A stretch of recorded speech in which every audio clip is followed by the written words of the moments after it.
Thank you for taking time to this small interview. Would you make a short presentation of yourself? Okay, myself. Yeah? Well, I am working on personalism for several decades, and I first developed a general view of personalism, and after that, I'm working on my personal and specific way of personalism that it's called integral personalism. And thanks for your work with this conference and hosting this at the university here in Anuak in Mexico. Would you say a little about, it's the first World Conference on Personalism. Why is it the first World Conference and what's the aim about it?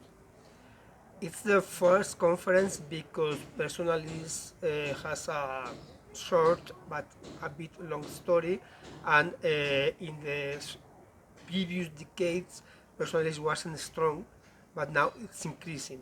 So, in a way to reinforce this growing, Randy Oxer and I took the idea of putting together two personalist communities, the Spanish and the English-speaking communities, to make a great event related with personalism. So this is a bit the origin of the conference, and so also the goal, so to make greater the personalist community.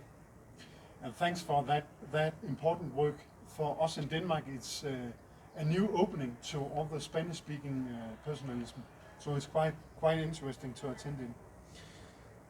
And a question about, you have had a Master of Personalism as an education.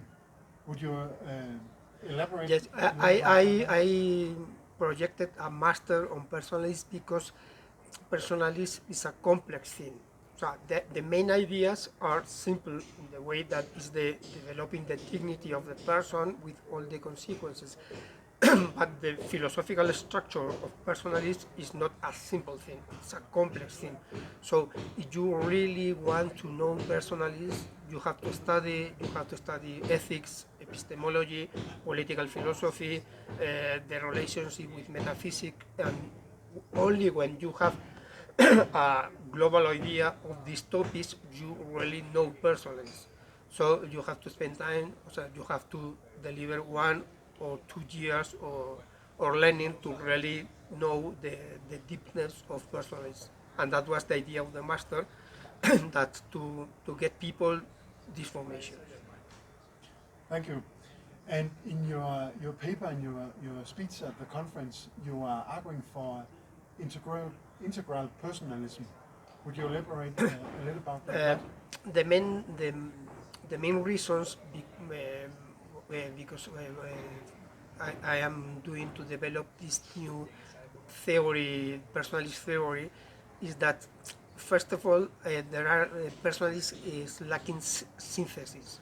So there are a lot of personalist thinking, but this is very interesting, but in a way it's a problem because there is too much thinking. So people that can, people that are interested and want to be introduced in personalism can get lost in all this kind of thinking, Maritain, Mounier, Eisenstein, for Hildebrand, Wittiwa.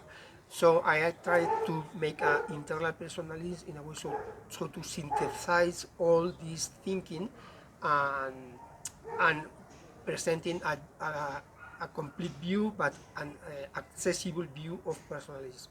This is the first reason, and the second reason is that I am there are several kinds of personalism, but I like most the personalism of Karol Wojtyła, because in my opinion is the best synthesis of classical and modern philosophy.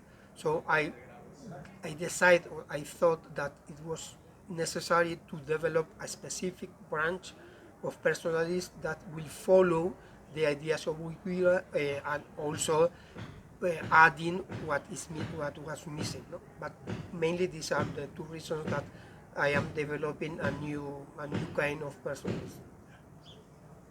Thank you very much for taking time. Thank you for the interview.